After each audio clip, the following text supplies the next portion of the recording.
Thank you Rajesh भाई। अ, आज की क्लास में शेयरिंग के लिए कोई हाथ खड़ा हुआ है क्या? शेयरिंग से शुरू करते हैं। पिछले हफ्ते में किसी का भी कोई अच्छा काम हुआ है या उसको लगता है कि ऐसी कोई चीज़ें उसे शेयर करनी चाहिए, तो अपना डिजिटली हैंड रेज करे, तो मैं ताकि उसको अनम्यूट कर सकूं।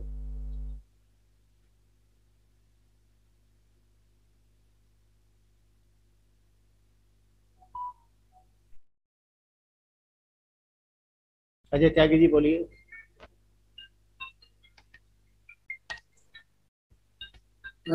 नमस्कार दोस्तों। नमस्कार। मेरी आवाज आ रही है? आ रही है। ठीक है। मैं अजय त्यागी, बारल ब्रांच, दुर्गापुरी सादरा। और मैं धन्यवाद देना चाहता हूँ एफपीआरटी के सभी बोर्ड मेंबर का, एफपीआरटी के सभी पार्टिसिपेंट का, जो हमें ट्रैक पर रखते हैं। और इसी उसमें लास्ट वीक 8 अगस्त को एक डेथ क्लेम सेटल कराया था, उसे रिसाइकल कर दिया मैंने। और हमारी ब्रांच जो बारल है 1990 की है, और अब तक का सबसे बड़ा चेक उस ब्रांच में जमा हुआ है। I have recycled the amount 1.25 crore अरे सिंगल प्रीमियम। और ये सिर्फ सेवा भाव से ही हुआ है, ऐसा कुछ नहीं, मैंने किसी लालच से उनका क्लेम सेटल नहीं कराया था, पॉलिसी मेरी करी हुई थी। लेकिन जब बात पैसिव इनकम की और गारंटेड इनकम की आई, तो उन्हें हमने जीवन अक्षय प्रपोज किया और उनकी समझ में आ गई। वो लेडी जिन जो क्लेमेंट थी, उनके भाई एमबीबीएस डॉक्टर हैं, अच्छे पढ़े लिखे हैं, वो भी मेरे साथ बैठे थे, उनका चार्टर्ड अकाउंटेंट बैठा था। और बाद में फाइनल हुआ कि ये इसे हम जीवन अक्षय में डाल देते हैं, तो इनके लिए पैसिव इनकम क्रिएट हो जाएगी। बस यही मेरी शेयरिंग थी। धन्यवाद फिर से एफपीआरटी के एक एक पार्टिसिपेंट को, जो एफपीआरटी में एक एक आदमी के आने से हमारे यहाँ एनर्जी बूस्टर का काम होता है। और चूंकि मैं बहुत बढ़िया। बोर्ड में हूँ, तो मेरे को थोड़ा सा ये लगा कि हाँ मैंने कुछ किया है, तो आप लोगों के साथ शेयर कर लिया है। धन्यवाद। बहुत बढ़िया जी भाई, बहुत बढ़िया। Thank you. और किसी का कोई शेयरिंग? लास्ट वीक किसी ने बहुत।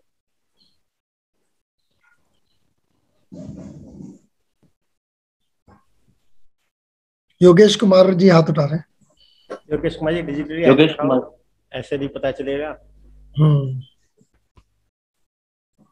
योगेश कुमार 31B। हाँ 31। ये डिजिटल हैंड उठाइए भैया, जो भी बात करना चाहते हैं। अनम्यूट करो अपने आप को। हेलो। हाँ जी बोलिए। आपकी आवाज आ रही है, आपकी आवाज आ रही है, बताइए। सर सभी एपीआरटी गुरुजनों को प्रणाम। योगेश कुमार 31वीं जनकपुरी से। सर मैंने एक कॉन्सेप्ट पे अभी 2-3 दिन से ऐसे मैसेज किया था कि आप गवर्नमेंट से 30,000 रुपए पर मंथ पेंशन लेना चाहेंगे, तो एसएमएस में लिख दिया कि जानना चाहोगे। तो एक क्लाइंट का क्यूरी आया, जानकारी थे, तो सर 11,000 रुपए पर मंथ का सेल हुआ। और जो हमारे डिवीजन में जो एक 10 पॉलिसी का विजेता ट्रॉफी था, वो भी सर का क्वालिफाई हो गया। ये सब आप गुरुजनों का आशीर्वाद और एपीआरटी के सभी सदस्यों का सर आशीर्वाद है। ऐसे ही आशीर्वाद बनाए रखना, यही छोटी सी शेयरिंग। Thank you sir. बहुत बढ़िया, बहुत बढ़िया। और किसी का शेयरिंग है? सुबोध पंडित अनम्यूट करो अपने आप को।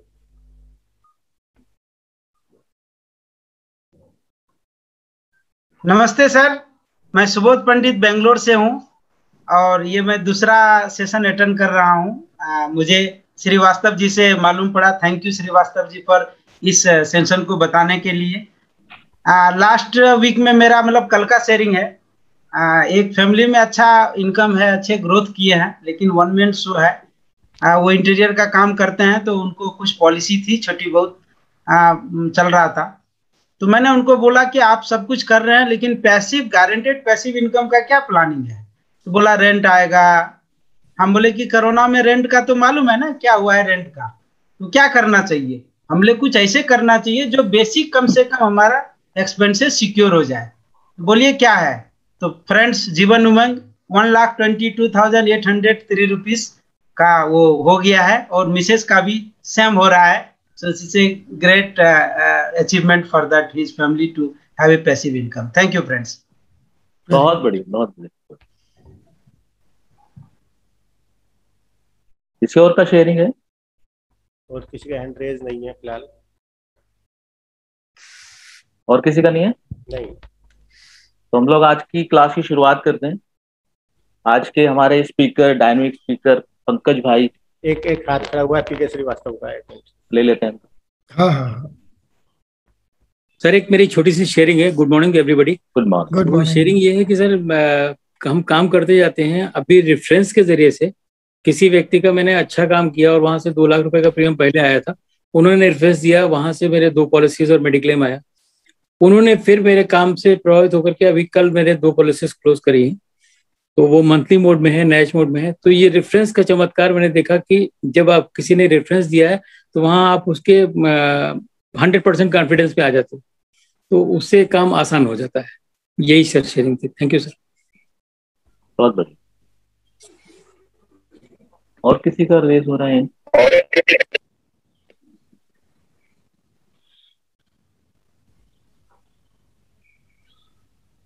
नहीं, और कोई नहीं है? नहीं। तो आज क्लास हम मोहन भाई एक सेकेंड, ये धर्मपाल जी, मैं रिक्वेस्ट करूंगा यार, आप शेयर करो, बहुत दिन हो गए आपकी कोई आवाज सुने हुए। हाँ। हेलो धर्मपाल जी।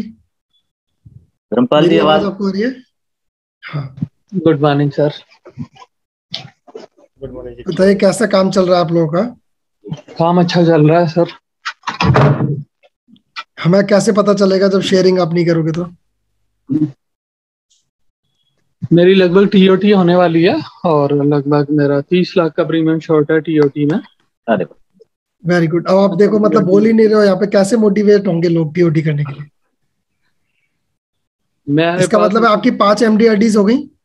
हाँ, 5 एमडीआरडी के करीब हो गया। ग्रेट।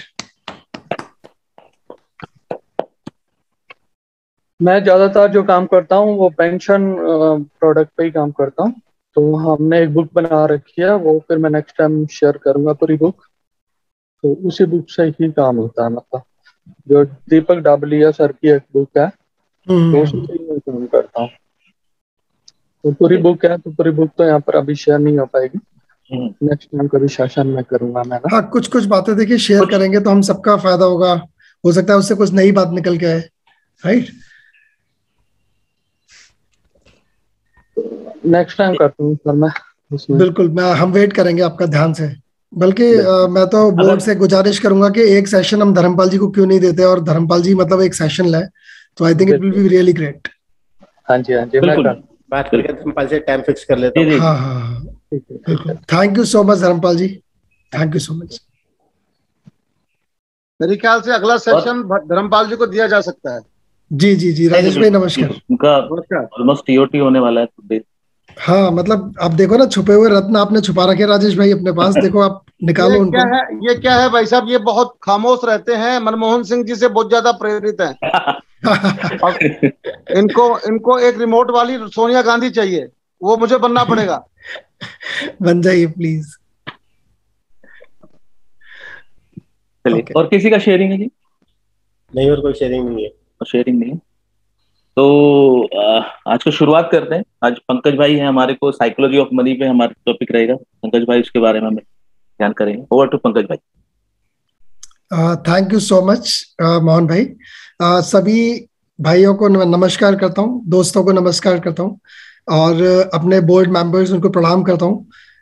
एफपीआरटी का जो आपने ये जो संस्था हमने बनाई है और उसको इतने अच्छे तरीके से हम लोग सब मैनेज कर रहे हैं, मैं उसके लिए सभी बोर्ड मेंबर्स को बहुत बहुत धन्यवाद देता हूँ।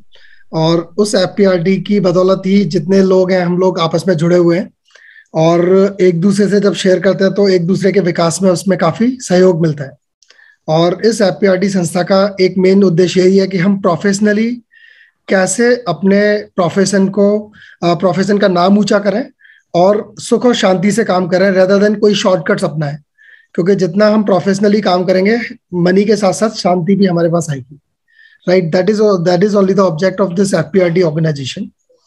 और इसी उद्देश्य के साथ जो आज का जो टॉपिक है जिसके बारे में मैं आपसे शेयर करना चाहता हूँ, that is psychology of money.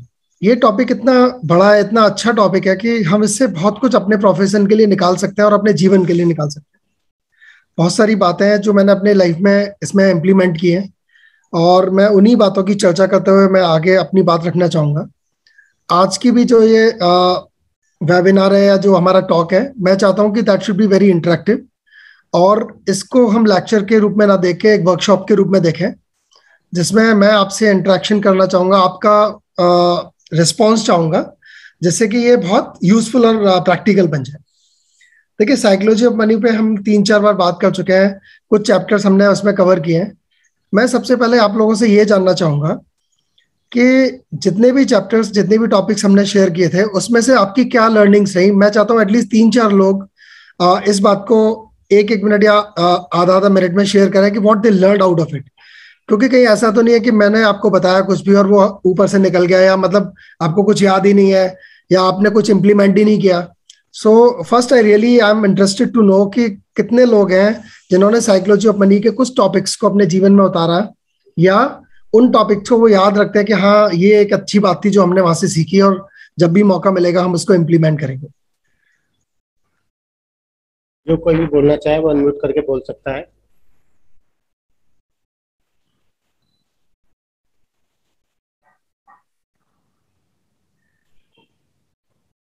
Yogesh ji बोलना है, लिखना नहीं है। हेलो, हाँ हेलो, आवाज आ रही सर? पंकज सर आ रही है भैया। जी सर, मैं आपका जो कॉन्सेप्ट था सर हेल्थ के ऊपर, मैं सुबह 4:30 बजे डेली 1 घंटे वॉक करता हूँ और उसके बाद 1 घंटे रीड भी करता हूँ, बुक जो है वो अपना पढ़ता हूँ, मोटिवेशन। तो ये कंटिन्यूअस में रखूंगा। उसके पहले भी करता था लेकिन कभी कभी बीच में गैप हो जाता था और अब मैं प्रॉमिस करता हूँ ये कंटिन्यूअस जारी रहेगा और जरूर चेंजिंग आएगा sir. Thank you sir Pankaj. Very good, thank you so much. लेकिन I think psychology of money से इसका क्या रिलेशन है वो बताइए आप मेरे को। सर अगर स्वस्थ रहेंगे, अगर सबसे पहला तो जो हमारा सबसे बड़ा धन है, जो वेल्थ है, वो हमारा सर फिटनेस है। अगर हमारा शरीर ठीक रहेगा, माइंड फ्रेश रहेगा, तो हमारी जो काम करने की कैपेसिटी है वो ज्यादा है और हम एक वेल्थ की तरफ भी जाएंगे। अगर यही नहीं ठीक होगा तो वेल्थ कैसे क्रिएट होगा, ये चीज। जी, very good, thank you so much for sharing. Thank you sir. Thank you so much. Thank you sir. Pankaj ji मैं कुछ शेयर करूं? हाँ बताइए ना सुबोध जी। लेकिन आपने साइकोलॉजी ऑफ मनी के बारे में मेरे से सुना था, आई थिंक आपने बताया था कि आप सेकंड सेशन में आए, राइट? खैर बोलिए आप, फिर भी बोलिए। लेकिन मुझे कुछ ऐसे आया कि मैं कुछ शेयर करूं। जी फ्रेंड्स, हर इंसान को एक चीज से मोहब्बत है और वो अपनी मोहब्बत है अपने शरीर से। जिस इंसान को अपनी शरीर से मोहब्बत नहीं है वो लाइफ में कुछ नहीं पा पाएगा, क्योंकि अगर उनकी फिजिकल स्ट्रेंथ, माइंड, ये सब अगर अलाइनमेंट नहीं है तो इंसान कुछ नहीं कर पाएगा। मैंने बहुत सारे ट्रेनर्स हैं या एडवाइजर को देखा हो तो अंदर निकला हुआ दूसरे को एडवाइस दे रहा है, तो कितने लोग इंप्रेस होंगे। बहुत सारे एडवाइजर हैं जिनकी तंगी है मनी का और वो दूसरे को एडवाइस दे रहे हैं, कितने वो मतलब इंप्रेस होंगे लोग। बहुत सारे लोग हैं, बहुत सारे अपने एडवाइजर हैं जिनकी एडुकेट इंश्योरेंस नहीं है लेकिन वो दूसरों के एडुकेट इंश्योरेंस की बात करते हैं। तो मुझे एक थोड़ा ख्याल आया कि क्या हम अपने आप को झांक के देखे हैं कि हमारे क्या है। मैं सोचा कि आप लोगों को साथ शेयर कर दूं friend. Thank you for giving opportunity. Thank you Subodh भाई फॉर शेयरिंग दिस।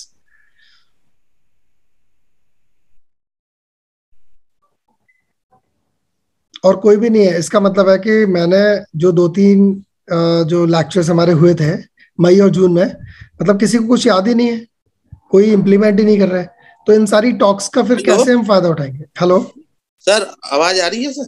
हाँ जी, कौन सा बोल रहे हैं? नीरज भटनागर। बताइए भटनागर साहब। सर मैंने ये सीखा साइकोलॉजी ऑफ मनी से कि स्वास्थ्य के साथ साथ मनी भी इम्पोर्टेंट है और हम जो दिखावे में आके खर्चा कर लेते हैं, अपने ऊपर लोन ले लेते हैं, बड़ी गाड़ी ले लेते हैं, वो सब नहीं करना चाहिए। अगर मान लो हमारा काम छोटी गाड़ी से चल रहा है और उसमें कोई प्रॉब्लम नहीं है तो ऊपर कर्ज नहीं करना चाहिए। Very good, thank you for sharing. Thank you. और कोई बोर्ड में से शेयर करना चाहेगा साइकोलॉजी ऑफ मनी के बारे में? जो उन्होंने जाना या कुछ याद हो उनको या कुछ इम्प्लीमेंट किया हो?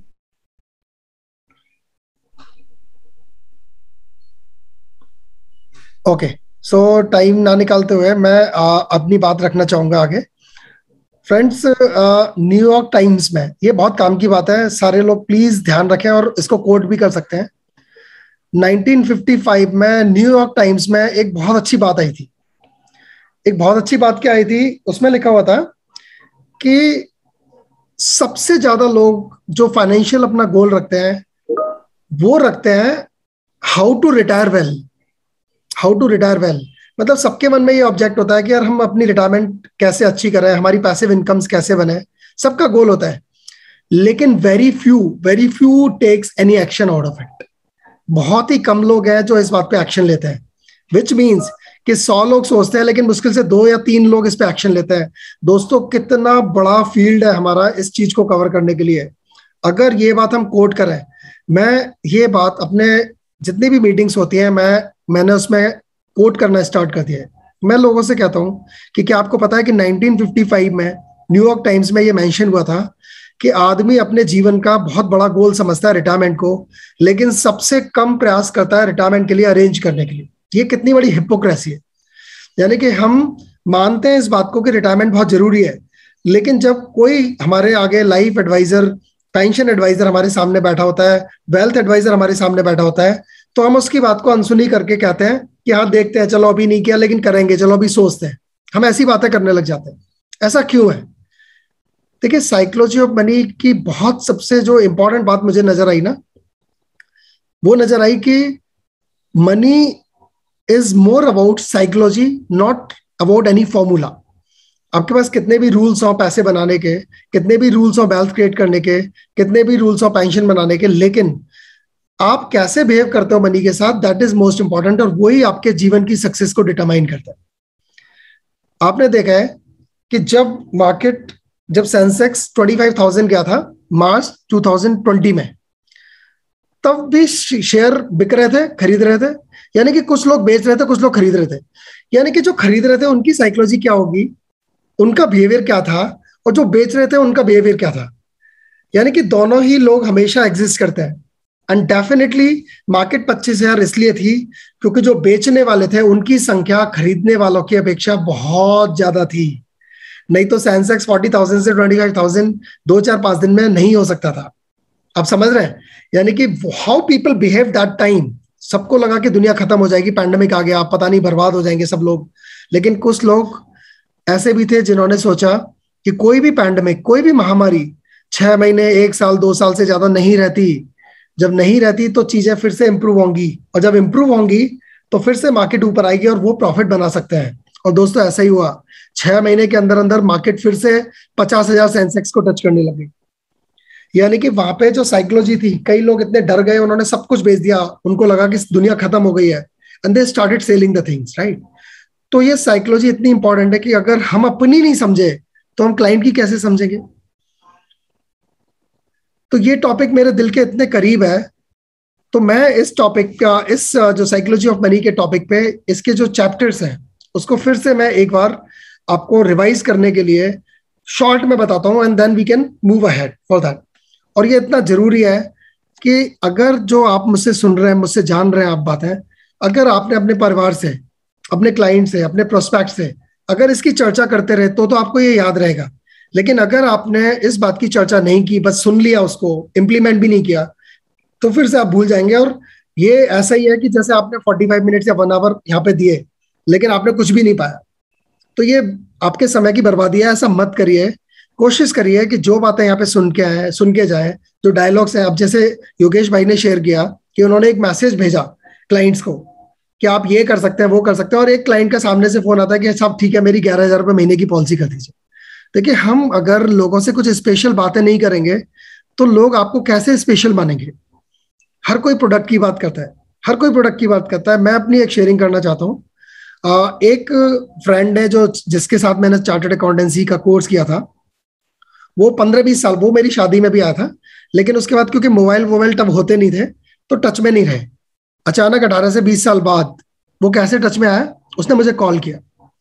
मुझे बोलता है कि यार पंकज, मेरा एक दोस्त है, तुम जानते नहीं हो उसको, लेकिन वो मेरा एक दोस्त है चार्टर्ड अकाउंटेंट, वो दुबई में काम कर रहा है पिछले 8-10 साल से। तो वो मुझे पूछ रहा था कि भाई मुझे इन्वेस्टमेंट वगैरह करने हैं।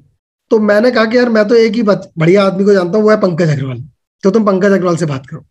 जबकि फैक्ट ये है कि वो 20-22 साल से मेरे से बात नहीं करता, मेरे से टच में भी नहीं है, लेकिन कहीं ना कहीं वो मुझे वॉच कर रहा है, कहीं पे वॉच कर रहा है, किसी से सुना है उसने, और उसने उनको बता दिया नाम। अब वो जो व्यक्ति है उन्होंने मुझे कॉल किया, तो मैंने उनकी बेसिक स्क्रीनिंग करी, एनालिसिस किया, और फिर मैंने उनको उनकी जरूरतों के हिसाब से चीजें सजेस्ट करनी शुरू करी। कल मेरी उनसे 1 घंटे जूम पे मीटिंग हुई, and you'll be surprise to know that उन्होंने अच्छा इन्वेस्टमेंट कर दिया मेरे साथ ऑलरेडी।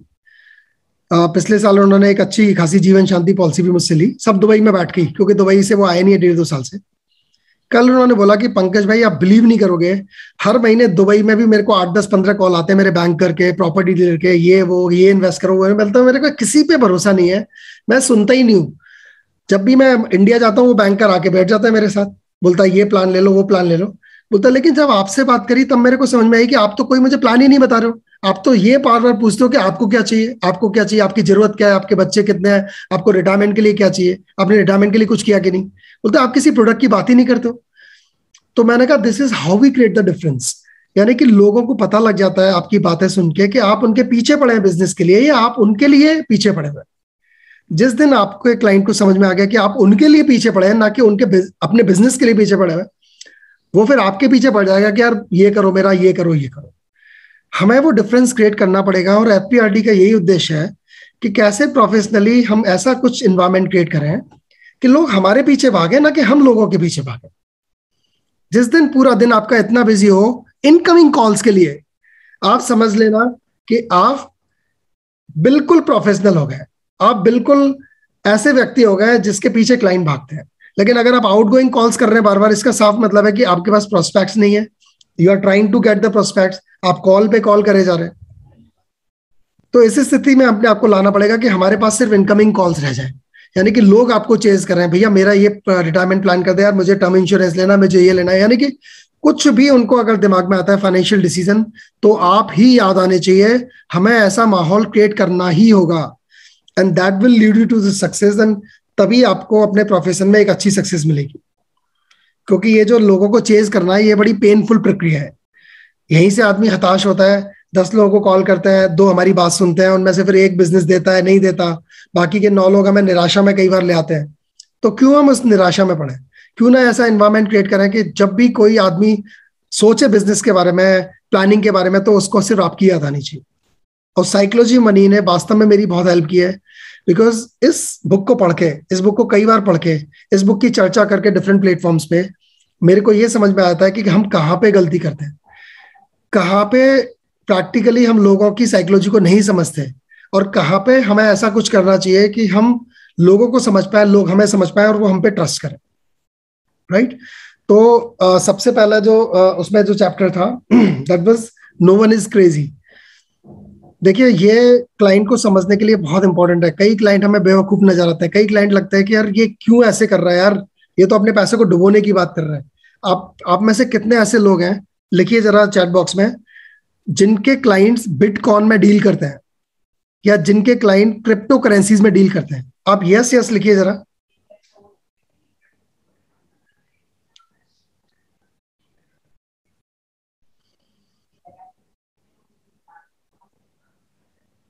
जिनके क्लाइंट करते हैं बस वही यस लिखें, नो वाले ना लिखें। ओके, मेरे भी बहुत सारे क्लाइंट्स हैं जो क्रिप्टो करेंसी में डील करते हैं। और आप ध्यान रखिए फ्रेंड्स, ये एक बहुत बड़ा साइकोलॉजिकल इश्यू है। जिस चीज के लिए आप मना करते हैं लोग उसको मानेंगे नहीं, और जिस चीज के लिए आप कहेंगे ये करो, वो करते नहीं है। कभी भी अगर आप अपने क्लाइंट के साथ अच्छे रिलेशन बना के रखना चाहते हैं, please don't oppose them for anything what they are doing. आप उनको अपोज मत करिए, आप उनके उसके कॉन्सिक्वेंसेस बताइए। मेरे बहुत सारे क्लाइंट्स हैं जिन्होंने क्रिप्टो करेंसी में पैसा लगाया हुआ है, तो मैं उनसे कहता हूँ ये बहुत अच्छी बात है। वास्तव में क्रिप्टो करेंसी में आपके 1 लाख रुपए 10 करोड़ रुपए भी बन सकते हैं 10 साल में। राइट? वो कोई भी प्रोडक्ट इवन इक्विटी भी नहीं बना सकता। और ये मैं इसलिए कह रहा हूँ क्योंकि ऐसा हुआ है, ये कोई ऐसी बात नहीं है जो कभी नहीं हुई है। क्रिप्टो करेंसी में लोगों के 1 लाख रुपए 10 करोड़ रुपए बन गए कुछ ही सालों में। Right? But at the same time लोगों के 10 करोड़ रुपए 2 करोड़ भी रह गए। अभी डॉजी कॉइन, बिटकॉइन, सबकी हालत इतनी पतली हो गई है कि लोगों ने इतना पैसा नुकसान किया है। करेक्ट। तो हमें क्या करना है, हमें अपने क्लाइंट के उसको ये समझाना है कि भाई what is wrong, what is right. उनको ये मत कहना है कि ये मत करो, उनसे कहना है कि आप बिल्कुल अच्छा कर रहे हो, अच्छे चांसेस है आपके पैसे बन जाए, बट सारा पैसा आप यहां नहीं लगा सकते, क्योंकि देखिए 10 करोड़ के 2 करोड़ भी रह गए। करेक्ट। तो जब हम लोगों को उसके प्रॉज एंड कॉन्स बताते हैं, तब लोग हमारी छवि डिफरेंट बनाते हैं, और जब हम उनसे मना करने लग जाते हैं, उनको लगता है पता नहीं क्या फायदा है इसका, ये चाहता है कि सारा पैसा LIC में लगाता है, म्यूचुअल फंड में लगाता है, शायद इसलिए हमसे मना कर रहे हैं। तो किसी भी स्टेप को जो कि क्लाइंट कर रहा है, आप प्लीज उसको अपोज मत करिए, क्योंकि जब क्लाइंट के साथ आप होते हैं तब क्लाइंट आपके साथ होता है। इसीलिए जब भी कभी, मुझे याद है तापस भाई ने आई थिंक 18-20 साल पहले कभी शेयर किया था IOE के एक कमिटमेंट कोर्स में, कि उनको उनके क्लाइंट ने बताया कि भाई ये पॉलिसी ली है, वो प्लान उसके लिए बिल्कुल भी अच्छा नहीं था। तब भी तापस भाई ने कहा कि कोई बात नहीं है, ये प्लान आपने ले लिया, बहुत अच्छी बात है, अब इसको चलाइए, क्योंकि अगर किसी के घर में एक अपाहिज बच्चा पैदा हो जाता है तो क्या उस बच्चे को नेग्लेक्ट कर देते हैं, ऑर्फनेज में छोड़ के आते हैं, अनाथ आश्रम में, या उसका हम पालन करते हैं? तो अगर किसी व्यक्ति ने कोई गलत प्रोडक्ट ले लिया है तो वो एक ऐसा बच्चा ही तो है जो हैंडीकैप है, हो सकता है वो उतने काम ना है, लेकिन बच्चा तो है ही है ना, उस आदमी ने उसमें पैसे लगाए। तो कभी भी उस आदमी को अपोज मत करिए, निराश मत करवाइए कि आपने गलत प्रोडक्ट ले लिया। ऐसे करके आप अपनी छवि को और खराब करेंगे। आप उसके बारे में ज्यादा बात ना करके आप जो कहना चाहते हैं वो कहिए। So this is again one of the psychology. जो लोग अपने क्लाइंट्स की बातों का अपोज करते हैं, क्लाइंट्स उसके साथ ज्यादा बातें नहीं करना चाहता। तो हमेशा क्लाइंट के साथ रहिए, लेकिन उसको उसकी अच्छाइयां और बुराइयां आप शेयर करते रहिए, तब क्लाइंट को समझ में आ जाएगा कि हाँ यार, this person is with me और ये मेरे हित की बात कर रहा है। सो ये एक बहुत इंपॉर्टेंट पॉइंट था जो मैंने आपसे शेयर किया। So no one is crazy हमें यही समझाता है कि कोई भी आदमी पागल नहीं होता। उसकी जो परिस्थितियां हैं, उसकी जो सर्कमस्टांसेस हैं, वो क्या रही हैं, आप जानने की कोशिश करिए। Again I will quote one of my example. एक महिला है जो 7 साल पहले मुझसे जुड़ी थी, और उस महिला ने मुझे बताया कि भैया मेरा एक भी पैसे रिस्क में मत करवाना, एक भी पैसे मेरा रिस्क में मत करवाना, मुझे सिर्फ सेफ पैसे चाहिए। और उन्होंने डेट फंड्स में SIP करवाई। तब मैंने उनसे एक प्रार्थना करी कि मैंने कहा आप मेरे कहने पे सिर्फ 1000 रुपए की एक SIP इक्विटी फंड में करिए, और जितने पैसे इसमें नुकसान होंगे 3-4 साल में, जितने पैसे का नुकसान होगा उसका डबल मैं आपको पे करूंगा, लेकिन मेरे कहने से बस आप 1000 रुपए की SIP करिए। फ्रेंड्स, 4 साल बाद जब उन्होंने देखा कि उनकी वेल्थ जो इक्विटी SIP में डबल हो गई, तब उन्होंने मेरी बात को ध्यान से सुनना शुरू किया, और आज ये सिचुएशन है उनकी 100% SIP सिर्फ इक्विटी में, और उनके टोटल पोर्टफोलियो का 75% इक्विटी में, यानी कि 25% ऑफ डेट में रह गया। यानी कि मैंने उनको अपोज नहीं किया, मैंने उनकी बात मानी, सारा डेट में ही किया, लेकिन अपनी बात को रखा कि भाई ये करिए और इसकी जिम्मेदारी मैं लेता हूँ। और उस तरह से धीरे धीरे 7 साल में सिचुएशन बिल्कुल डिफरेंट हो। उनको समझ में आ गया कि यार जो ये बंदा कह रहा है, और जब मैंने पता लगाया कि वो ऐसा क्यों कह रही है, तब पता चला कि उनके पापा, उनके ताऊ, उनके चाचा, सब लोगों ने स्टॉक मार्केट में इतना लॉस किया था कि उन लोगों की फाइनेंशियल पोजीशन इतनी खराब हो गई थी because of the stock market operations. तो यानी कि उनकी परिस्थिति जब ऐसी रही, तो डेफिनेटली वो कहते हैं ना, दूध का जला छाछ को भी फूक फूक के पीता है। तो जो आदमी जल चुका है, जो आदमी परेशान हो चुका है, डेफिनेटली वो ऐसे डिसीजन कैसे ले सकता है जो आप उसको बता रहे हो। सेम वे LIC में इतने क्लाइंट्स मुझे मिले हैं, वो बड़े फ्रस्ट्रेटेड टाइप के क्लाइंट्स हैं। उन्होंने कहा यार सब कुछ करूंगा लेकिन LIC कभी नहीं करूंगा। उनसे पूछा ऐसा क्यों है, उन्होंने बताया कि भैया मैं आसाम में था, एक पॉलिसी दे गया, उसके बाद कभी कॉल नहीं किया उस बंदे ने, और पता ही नहीं मेरी पॉलिसी का क्या होगा, कैसे होगा, मैं जाता हूँ ब्रांच में जाना पड़ता है, परेशान हूँ। Senior citizen, he was talking like that. तब मेरी उससे शेयर हुई, मैंने कहा आप बिल्कुल सही कह रहे हो, हमारे यहाँ कुछ लोग ऐसा है जो सर्विस को नहीं महत्व देते और लोगों को सर्विस नहीं करवाते। उनके अपने पर्सनल रीजंस हो सकते हैं, हो सकता है कि वो इतनी रिवेट बांटते हो कि उनके पास साइकिल चलाने के अलावा मतलब स्कूटर के लिए भी पैसे ना हो, राइट। तो ऐसे लोगों की मजबूरी बन जाती है कि वो आपको कोई सर्विस नहीं कर सकते, राइट। लेकिन ऐसा हमेशा नहीं होता। फिर मैंने उन्हें समझाया कि हर कोई ऐसा नहीं होता, और कुछ अपनी बातें कही। मैंने कहा बाकी फिर भी आपका निर्णय है, लेकिन आपकी जो ये वाली प्रॉब्लम है इसके लिए LIC ही एक सॉल्यूशन है। आज उस फैमिली में ऑलमोस्ट 11 पॉलिसीज मैंने सेल की है, and this I am talking about 2006 से आज तक मैंने 11 पॉलिसियां उस फैमिली में सेल की हैं। Single premium, regular, Jeevan Umang, 815, 816 सारी पॉलिसियां मैंने उनको दी। और आज वो व्यक्ति उस प्रभाव में कि वो मान गया कि हाँ यार LIC में सब कुछ होता है और सब बढ़िया है। क्यों? क्योंकि हमने उस तरह की सर्विसेज उनको दी, उस तरह की उनको वो किया। कल भी एक क्लाइंट मेरे पास आए थे, उन्होंने एक सिंगल प्रीमियम जीवन सुरक्षा 9,960 रुपए प्रीमियम की 2001 में पॉलिसी करी थी, 25 साल की। मतलब आप सोचिए 9,960 रुपए की सिंगल प्रीमियम किसी आदमी ने उनको सेल किया था when he was located at Manipur. लेकिन उसके बाद उस व्यक्ति का कोई पता नहीं जिसने दिया है, उनके नाम की स्पेलिंग गलत है। कल वो मेरे पास है, मैंने कहा कि आई टेक दिस रिस्पॉन्सिबिलिटी, मैं इसको ठीक करवाऊंगा। तब उनको लगा कि हाँ यार उनके पैसे डूबे नहीं। दोस्तों इतनी प्रॉब्लम्स है लोगों के साथ, और वो इसलिए हुआ है क्योंकि हम में से बहुत सारे लोग, मैं इस FPRD के लोगों को नहीं बात कर रहा हूँ, मैं बाहर के लोगों की बात कर रहा हूँ, जो प्रोफेशनली बिहेव नहीं कर रहे हैं, जो लोगों को प्रोफेशनल सर्विसेज नहीं दे रहे हैं, उसकी वजह से हमारे प्रोफेशन की इमेज खराब हो रही है। और FPRD का उद्देश्य यही है कि हम अपने प्रोफेशन की इमेज को कैसे बेहतर बना सके। इसीलिए ये सारी बातें कि आपसे चर्चा की जा रही है और आपको ये शेयर किया जा रहा है। आई होप कि मैं अपनी बात को कम्युनिकेट कर पा रहा हूँ।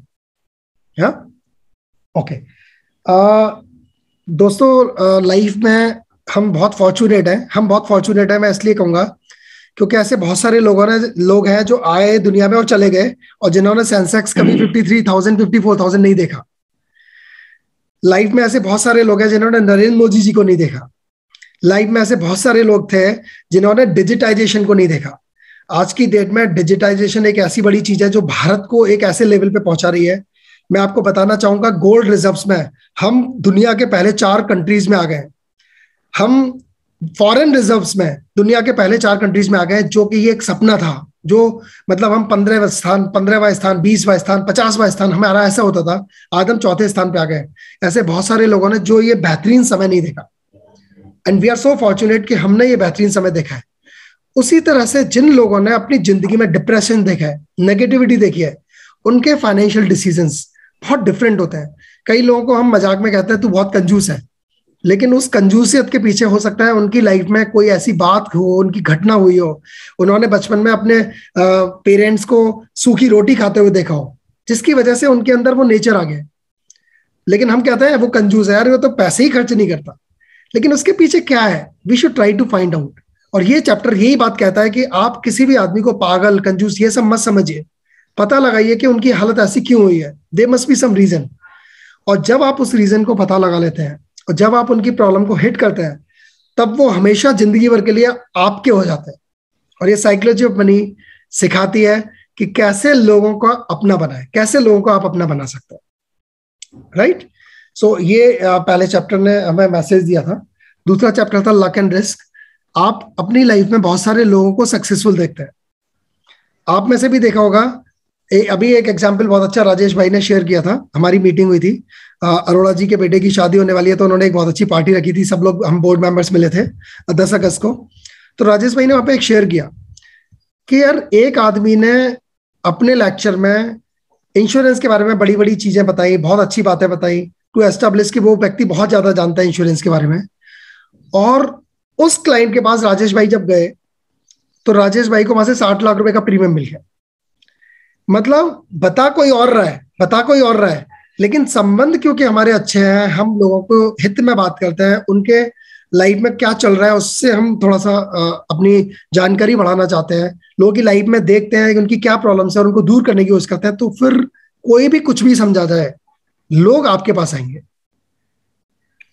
आपने देखा ये बात कि भैया समझा कोई रहा है और पॉलिसी किसी और की हो रही है। बिल्कुल।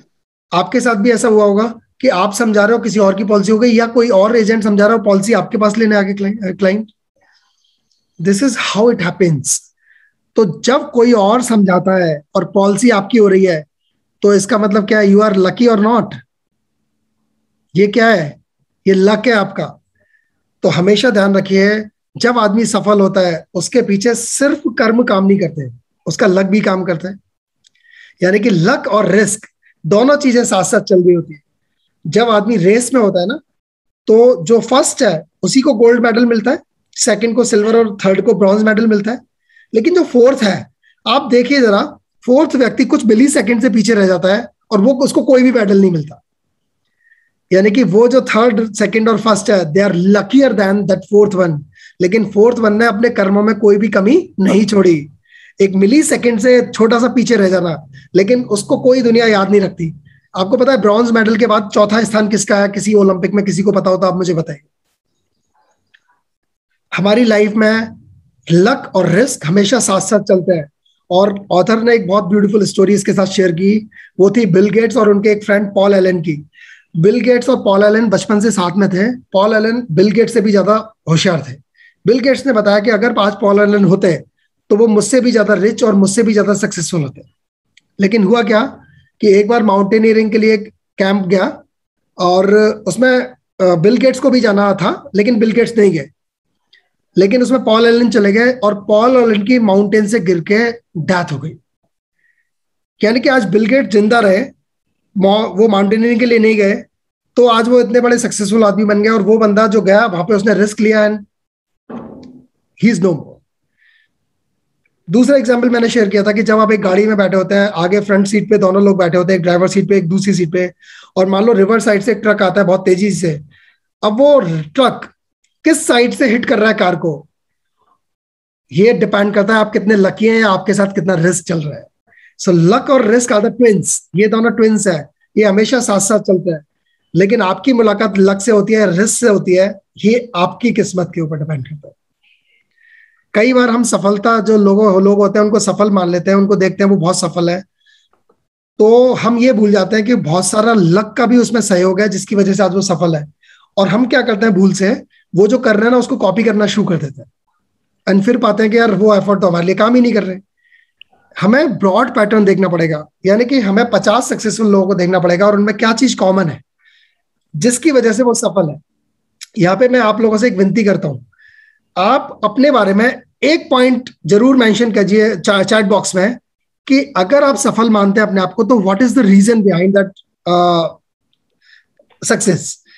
इसलिए कि आप ऑनेस्ट हैं, ये भी एक रीजन हो सकता है। इसलिए कि आप हार्ड वर्किंग हैं, आप लिखिए जरा कि आप क्यों सफल है। एक रीजन हो सकता है कि आप लगातार एजुकेशन में हैं, आप सीखते रहते हैं, इसलिए आप बहुत अच्छी शेयरिंग और क्लाइंट को रुझाते हैं। आप लिखिए जरा, I just want you to know कि आप क्यों सफल है।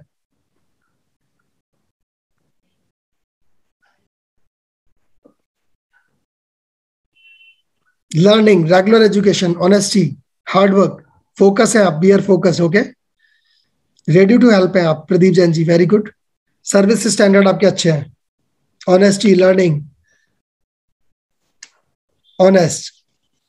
आप देख रहे हैं कुछ ये मैंने क्यों करवाया है? मतलब अगर ध्यान से देखा जाए तो जितने भी लोग यहाँ पे अपने आप को सफल मानते हैं उसके पीछे 5-6 रीजन है।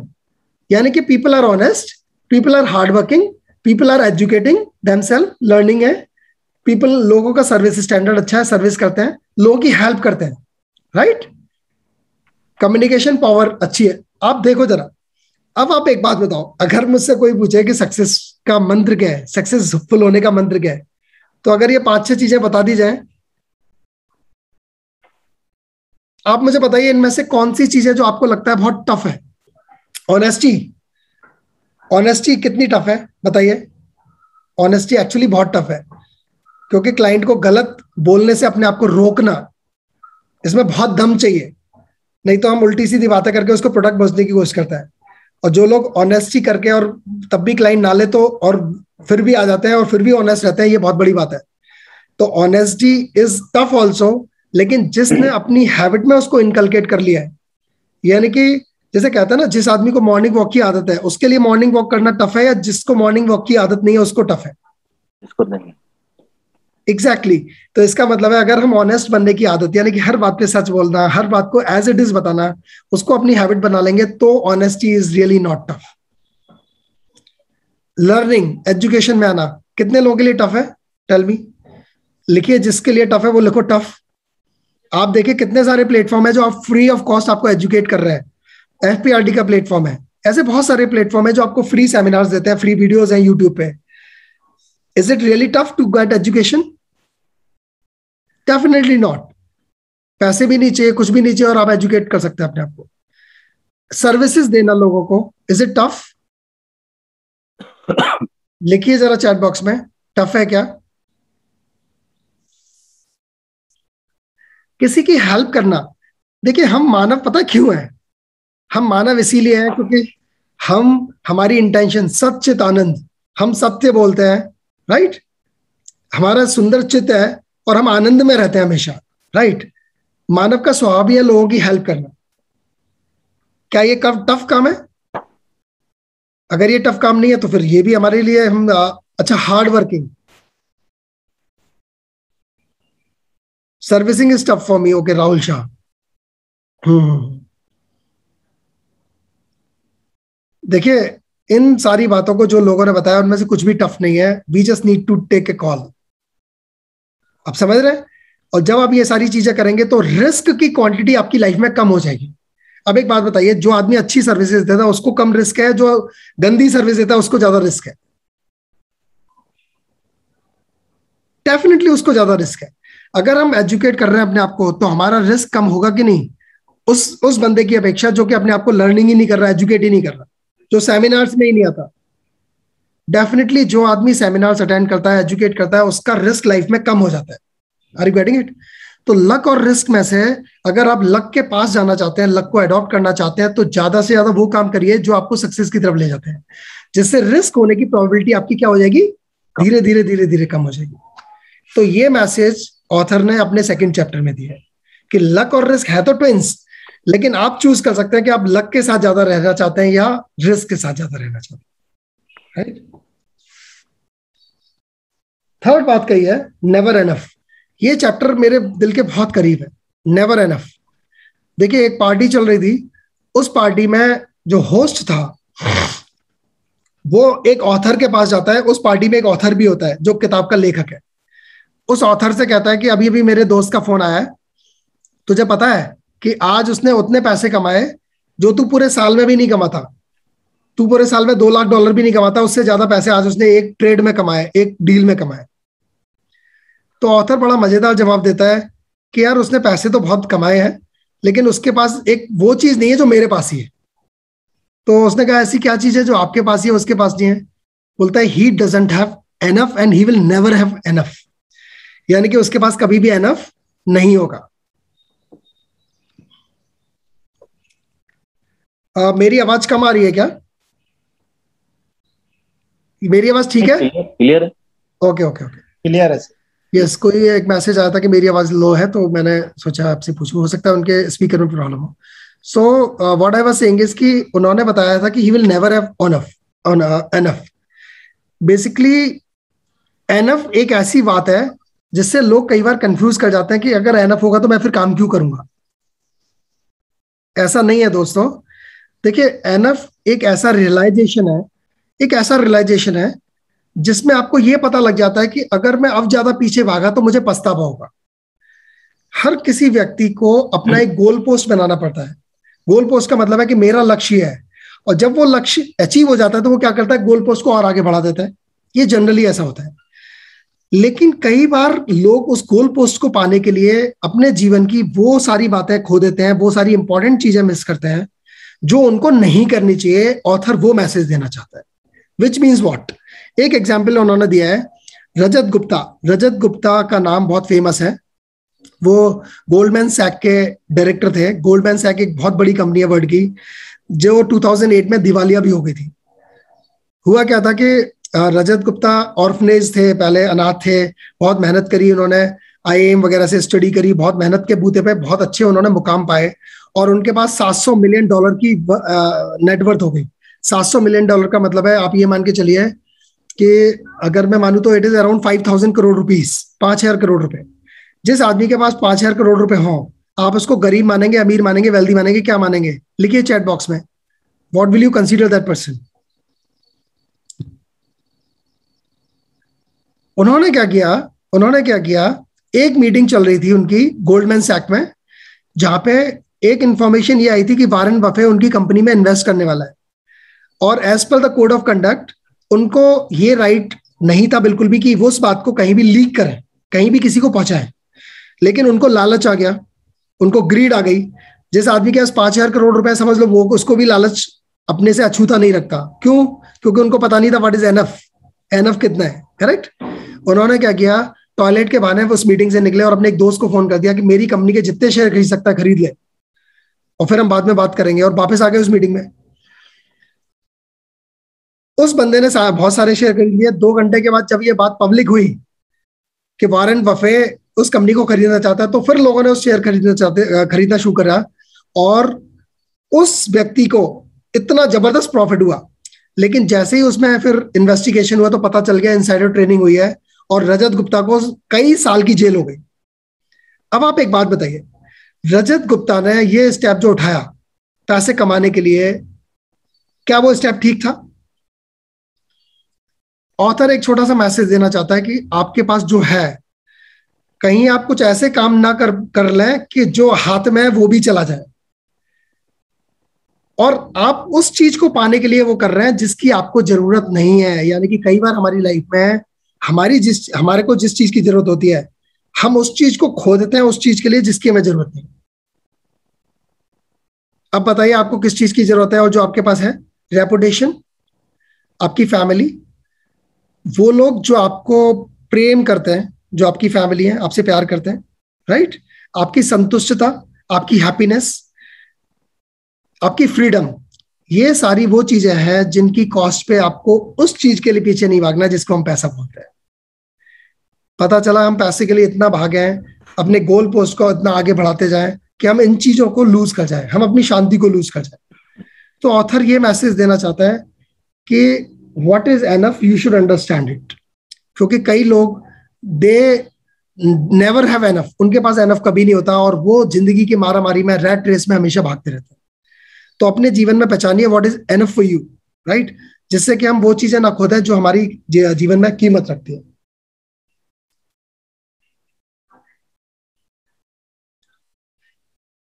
आपको मैं एक सेंटेंस बोलूंगा, आप बताइएगा ये राइट है कि नहीं। Customer is always right. सुना है आपने ये बात? Customer is always right, right? अब मैं दूसरा सेंटेंस बोलूंगा, customer doesn't know what to buy. Customer को नहीं पता उसे क्या चाहिए। ये बताइए ये सच है कि नहीं? कमाल की बात है, ये दोनों, ये सच नहीं है। ओके, अगर कस्टमर को ये पता है ना कि उसके जीवन उमंग चाहिए, तो उसको आपके पास कॉल आनी चाहिए ना कि मुझे जीवन उमंग दे दो।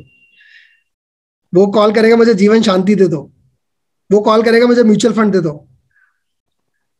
कस्टमर को अगर पता होता कि उसको क्या चाहिए, तो इतनी सारी कंपनियां अरबों खरबों डॉलर एडवर्टीजमेंट पे खर्च नहीं करती। कस्टमर को अगर पता होता कि उसको क्या चाहिए, तो इतनी सारी टेली मार्केटिंग एजेंसीज नहीं होती। और एक सेंटेंस क्या है? Customer is always right. यानी कि ये दोनों सेंटेंसेस विरोधाभास है, आपस में विरोध रखते हैं, लेकिन ये दोनों ही सच है। इस साइकोलॉजी को पहचानिए, इस साइकोलॉजी का हम बहुत अच्छा फायदा उठा सकते हैं। इस साइकोलॉजी से हम, देखिए, जो मैंने सबसे पहले बात कही थी कि कस्टमर को कभी भी गलत नहीं ठहराना चाहिए, इस बात को आप वहां यूज करिए। जैसे आप कहते हो यार पागल है, तूने बिटकॉइन खरीद ली, तुझे पता नहीं इसमें कितना नुकसान हो जाएगा, तू पागल है, तूने यूलिप क्यों ले लिया, अभी मार्केट इतनी तेज है, मार्केट नीचे चलेगी, तेरे को नुकसान हो जाएगा। जब हम ऐसी बातें करते हैं तो हम इस बात के अपोज में चले जाते हैं कि कस्टमर इज ऑलवेज राइट। दोस्तों, हमेशा मानिए इस बात को कि कस्टमर इज ऑलवेज राइट। तो इस तरह से आप यूज करिए। और दूसरा, customer doesn't know anything what to buy, उसको जानिए इसलिए कि आप उसको समझाइए कि उसको क्या चाहिए। तो यहाँ दोनों बातों का हम सही लाभ उठा सकते हैं और अपने कस्टमर को सेटिस्फाई कर सकते हैं और उसकी जरूरत के हिसाब से हम चीजों को दे सकते हैं। कस्टमर को कई बार ये भी नहीं पता होता उसकी जरूरत क्या है। आप लोगों से बात करिए, वो कहेंगे अच्छा हाँ रिटायरमेंट पे तो चाहिए यार, मेरे को 1 लाख रुपए महीने तो चाहिए। मतलब जैसे उसको पता ही नहीं है। मतलब आप बताते हो उसको, तब याद आता है हाँ यार रिटायरमेंट पे तो चाहिए यार, हाँ सही कह रहा है यार, मेरी बेटी के एजुकेशन के लिए भी पैसे चाहिए। क्योंकि अगर उसको पता होता है उसको क्या चाहिए तो वो आपको कॉल करता, फिर आपको उसको कॉल करने की जरूरत नहीं होती। इस साइकोलॉजी को पहचानिए और इसका पूरा फायदा उठाइए। Right, next is compounding. देखिए इस चैप्टर को बहुत शॉर्ट में मैं बताऊंगा, एक लाइन में, कि जो कंपाउंडिंग होता है ना, ये एक बहुत बड़ा चमत्कार है, 8th wonder of the world है। लेकिन ये काम तभी करता है जब आप अपने पैसे को समय देते हो बढ़ने के लिए। और LIC ही एक ऐसा प्रोडक्ट है जिसमें लोग मजबूरन समय दे ही देते हैं। क्यों? क्योंकि प्रोडक्ट ही 12 साल से कम की पॉलिसी नहीं कोई। जब 12 साल से कम की पॉलिसी नहीं है तो कंपाउंडिंग तो अपना इम्पैक्ट दिखाने के लिए उसको टाइम मिल गया ना। 12 साल, 20 साल, 25 साल, 30 साल हम इस तरह की पॉलिसियां सेल करते हैं। लेकिन जब म्यूचुअल फंड सेल करते हैं तो लोगों को पता तो है कि लॉन्ग टर्म में फायदा होगा, लेकिन बहुत कम लोग इंडस्ट्री में लॉन्ग टर्म में जा पाते हैं, लॉन्ग टर्म का वेट कर पाते हैं। जो इंडस्ट्री का एवरेज है सिप का, वो ये है कि 2 साल लोग एवरेज चला पाते हैं अपनी एसआईपी, यानी कि कुछ लोग 10 साल चलाते होंगे, कुछ 6 महीने में ही बंद कर देते हैं। तो जो एवरेज है वो इंडस्ट्री का सिर्फ 2 साल है। ये क्लियरली शो करता है कि लोग कंपाउंडिंग का वेट नहीं करते। उस केस में LIC ही एक प्रोडक्ट है। यानी कि आप इस चैप्टर से ये बात अपने क्लाइंट को शेयर करिए कि भैया कंपाउंडिंग हर किसी के जीवन में बहुत इंपॉर्टेंट है, लेकिन कोई भी आदमी कंपाउंडिंग का वेट नहीं कर पाता। तो आप प्लीज लाइफ इंश्योरेंस लीजिए, LIC पॉलिसी लीजिए, जीवन उमंग लीजिए, जीवन शांति लीजिए, जिससे आपको कंपाउंडिंग का पूरा लाभ मिल पाए। अब जैसे जीवन शांति है, अगर आप 12 साल वेट करते हैं तो आपका जो इंटरेस्ट रेट है वो 10% मिलता है, और जबकि आज की डेट में FD का रेट कितना है, 5% है। सो प्रैक्टिकली आपने क्या किया, वेट किया, तो आपको कंपाउंडिंग का जिंदगी भर लाभ मिलेगा। तो ये बात लोगों को शेयर करनी चाहिए। यानी कि इस किताब का हर चैप्टर ऐसा है कि उसके 1-2 सेंटेंस अगर आप क्लाइंट को बताएंगे ना, क्लाइंट कहेगा यार ये तू बड़ा इंटेलिजेंट है यार, ये तो बात सही कह रहा है तू। जितनी बार क्लाइंट आपसे ये कहे ना आपकी कन्वर्सेशन में, ये बात तो तू सही कह रहा है गया प्रसाद, तो समझ लेना आपकी पॉलिसी बिकने वाली है गया प्रसाद जी। और अगर क्लाइंट ये कहे कि यार क्या बात कर रहा है यार, ये तो बेकार की बात है, तो आप समझ लेना क्लाइंट आपसे दूर होता जा रहा है। तो ध्यान रखिए, जो ऑथर ऐसे हैं जो इंटेलिजेंट है, जिन्होंने इतनी अच्छी बातें हमें लिख के दी है, क्यों ना हम उन बातों को यूज करें। तो मैंने आपको आज की क्लास में, आज की शेयरिंग में 5, 6, 7 ऐसी बातें बताई हैं कि उन सेंटेंसेस को आप बोलोगे तो आपके क्लाइंट के मन में आपकी बहुत अच्छी इमेज बन सकती है, राइट। तो आप उन चीजों को दोहराएं अपने क्लाइंटों के आगे और अपनी इमेज बनाएं और पॉलिसी सेल करें। फिर एक बात का ऑथर कहता है, getting wealthy versus staying wealthy. देखिए बहुत इंपॉर्टेंट है ये। आप में से कभी ऐसा हुआ है किसी के साथ कि जब उसके पास वेल्थ बन गई हो, मतलब 10, 20, 50 लाख इकट्ठे हो गए हो, और फिर अचानक कुछ ऐसा हुआ है जिंदगी में उथल पुथल कि उसमें लॉस हो गया और वो वेल्थ उनकी कम हो गई हो। लिखिए जरा किसी के साथ अगर ऐसा हुआ है तो, कि जब उन्होंने अपनी वेल्थ में एक फॉल देखा हो लाइफ में किसी भी वजह से। नवीन दुबे, ओके। अतुल जैन, ओके। मैं रिक्वेस्ट करना चाहूंगा अतुल भाई से और नवीन भाई से कि जरा शेयर करें कि ऐसा क्यों हुआ था और क्या हुआ था, शॉर्ट में शेयर करें। अतुल भाई पहले आप शेयर करिए। बेसिकली मेरा एक क्लाइंट है, उसने 2008 या 9 में ना एक बहुत बड़ा पैसा इन्वेस्ट कर दिया कहीं पे कि भाई मुझे अब अपने 2 बच्चे मेरे हैं और 2 मेरे भाई के हैं, और मैंने ये पैसे लगा दिए और मुझे अब इसके बाद अपने इन बच्चों की एजुकेशन और मैरिजेस की चिंता नहीं करनी। और मेरे पास एक सफिशिएंट अमाउंट, उसने बहुत अच्छे हैंडसम अमाउंट उस टाइम के हिसाब से 2008 के हिसाब से कर दिया। और जब मैं उससे बात करता था तो लगा यार मैंने अपनी सारी प्लानिंग पूरी कर ली, अब मुझे कुछ नहीं करना। Over a period of time, साल 2 साल 3 साल बाद उसको हेल्थ इश्यूज भी होने शुरू हो गए। तो हेल्थ इश्यूज में उसके बाईपास सर्जरी, ये सब चीजें होगी।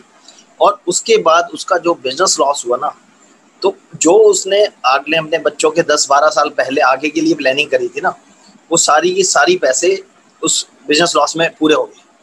और अब जब वो फिर हमारे पास 13-14 में वापस आया तो हमारे पास उसके लिए कुछ भी नहीं था करने जैसा, क्योंकि अल्टीमेटली हेल्थ के हिसाब से हम उसका कुछ कर नहीं सकते थे।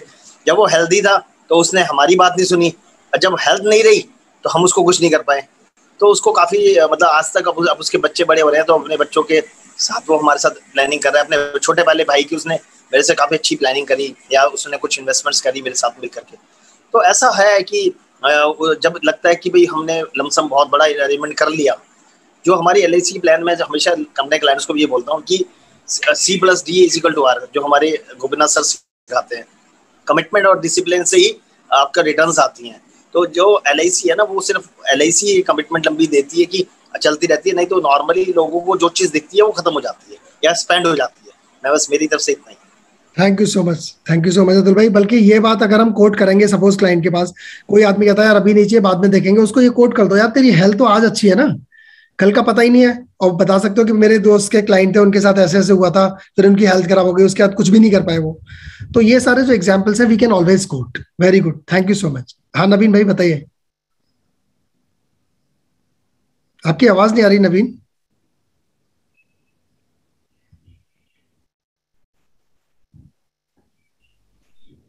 हेलो, बाकी सबको आ रही है नवीन की आवाज? हाँ अब आ रही है। हाँ भैया नमस्कार। हाँ नमस्कार नमस्कार।